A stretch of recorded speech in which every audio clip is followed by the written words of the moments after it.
في مؤشر خاص بالأسواق الناشئة يخص السنة الحالية، احتلت المملكة المغربية المرتبة 17 من أصل أفضل 50 دولة، ما يجعلها من أكثر الأسواق الناشئة تنافسية على مستوى العالم نتيجة توفر بيئة حاضنة لممارسة الأعمال.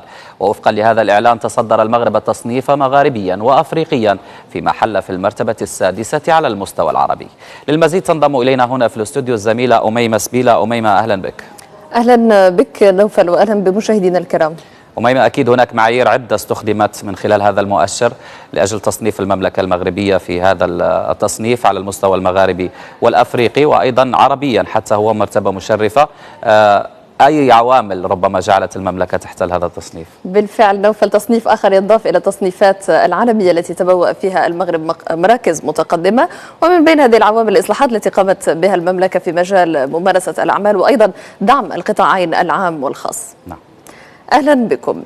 احتلت المملكة المغربية المرتبة 17 من أصل أفضل 50 دولة في مؤشر أجيليتي اللوجستيكي للأسواق الناشئة لعام 2021، بعدما حصلت على نقطة إجمالية قدرها 5.17، ما يجعلها من أكثر الأسواق الناشئة تنافسية على مستوى العالم نتيجة توفر أفضل بيئات ممارسة الأعمال. وبذلك تصدر المغرب التصنيف مغاربيا وإفريقيا، وحل في المرتبة السادسة عربيا. وتقدم المغرب على كل من جنوب أفريقيا التي احتلت المرتبة 24، وتونس التي جاءت في المرتبة 31، والجزائر وإيران وليبيا. وتقدمت المملكة بمركز واحد بالمقارنة مع الموسم الفارط المتزامن مع الطارئ الصحي العالمي، تبعا للمؤشر الدولي المشكل من 3 مؤشرات فرعية لتقييم اقتصادية البلدان، أولها سوق الخدمات المحلية التي نال فيها المغرب نقطة 4.59 ليتبوأ بذلك المرتبة 34 من حيث ترتيب الفواعل ضمن هذا المؤشر الفرعي.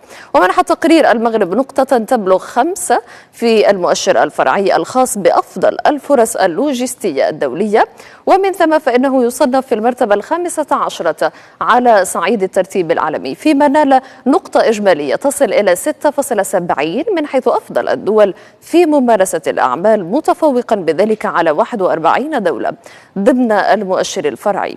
ويقوم المؤشر الذي يصدر هذا العام في نسخته السنوية 12 بتصنيف 50 دولة حسب العوامل التي تعزز جاذبيتها بالنسبة لمزودي الخدمات اللوجستيكية ووكلاء وخطوط الشحن وشركات الطيران والموزعين، على أساس أن أجيليتي تعد شركة خدمات لوجستية عالمية رائدة في مجال الاستثمارات التقنية لتعزيز كفاءة سلسلة التوريد. وتصدرت الإمارات العربية المتحدة ترتيب منطقة الشرق الأوسط وشمال إفريقيا بعد احتلالها المركز الرابع عالميا، متبوعة بالمملكة العربية السعودية التي جاءت في المركز السادس عالميا، تليها قطر التي تبوأت المركز التاسع عالميا، فعمان التي صنفت في المركز الرابع عشر، ثم البحرين وفي المركز الخامس عشر فضلا عن المغرب. وأشار استبيان أجرته الشركة الدولية شمل أكثر من 1200 من مهنيي قطاع سلاسل الإمدادات للوقوف على آرائهم حيال التداعيات الناجمة عن جائحة كوفيد-19، إلى أن 44.7% من المشاركين يتوقعون تعافي منطقة الشرق الأوسط وشمال إفريقيا عام 2021، بينما قال 38.9% إن تعافي المنطقة لن يحدث حتى 2022 أو 2024.